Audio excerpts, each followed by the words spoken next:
এমন এমন রিমোট আছে যেগুলো মার্কেটে পাওয়া যায় না আর অনেক সময় এই রিমোটগুলো কিন্তু অটোমেটিক কাজ করে বা কাজ করে না। তাদের জন্য আজকের ভিডিওটা অত্যন্ত গুরুত্বপূর্ণ। তো বন্ধুরা দেখতে পাচ্ছেন নতুন ব্যাটারি লাগানোর পরও কিন্তু রিমোটটা কাজ করে না।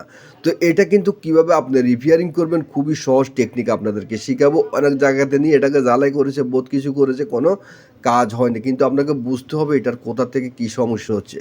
জ্বালাই করার সময় একটা পিন যদি শর্ট থাকে তাহলে কিন্তু রিমোটে কাজ করবে না। এখানে মূলত আপনাকে বুঝতে হবে যে আপনি যে জ্বালাই করছেন এখানে মূলত একটার সাথে একটা জ্বালাই শর্ট হতে পারবে না। এখানে এখন দেখেন আমি সুন্দর করে এটাকে জ্বালাই করছি। জ্বালাই করার পর এখন ব্যাটারি লাগিয়ে দেখব এটা কাজ করে কিনা। কারণ হচ্ছে অনেক সময় জ্বালাই করলে কাজ করে। তো দেখতে পাচ্ছেন এখন কিন্তু জ্বালাই করার পর কাজ করছে। টিপ দিলে কাজ করছে, মানে ডাইরেক্ট কাজ করছে। এটা মানে বন্ধ হচ্ছে না। অটোমেটিক কাজ করতেই আছে, কাজ করতেই আছে। মানে টিপ না দিলেও কাজ করে। মানে এখন শর্ট হয়ে গেছে। আগে কাজ করেনি, এখন শর্ট হয়ে গেছে। এখন আপনি প্রত্যেকটা বাটন চাপেন কোনো চাপ খেয়ে আছে কিনা, না এমনি এটা শর্ট আছে। তো এটার জন্য কি করবেন?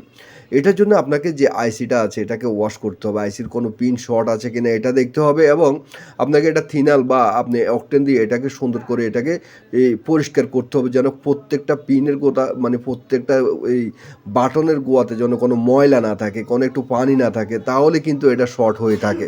এই সমস্যাটার কারণে কিন্তু এটা শর্ট দেখায়। তো আমরা কি করবো, এটা সুন্দর করে ওয়াশ করে শুকিয়ে নিলাম। তো দেখতে পাচ্ছেন একদম অ্যাকুরেট এরকম দেখাবে। এখন দেখেন বন্ধুরা, এখন কিন্তু সুন্দর। এখন কিন্তু এই যে দেখেন যখন আমি টিপ দিব এখন বাতি জ্বলে, টিপ ছেড়ে দিব বাতি জ্বলে না। তাহলে আমাদের রিমোটটা এইভাবে ঠিক করা হয়। ভালো লাগলে একটা কমেন্ট করবেন, ভিডিওটা ভালো লাগলে শেয়ার করবেন।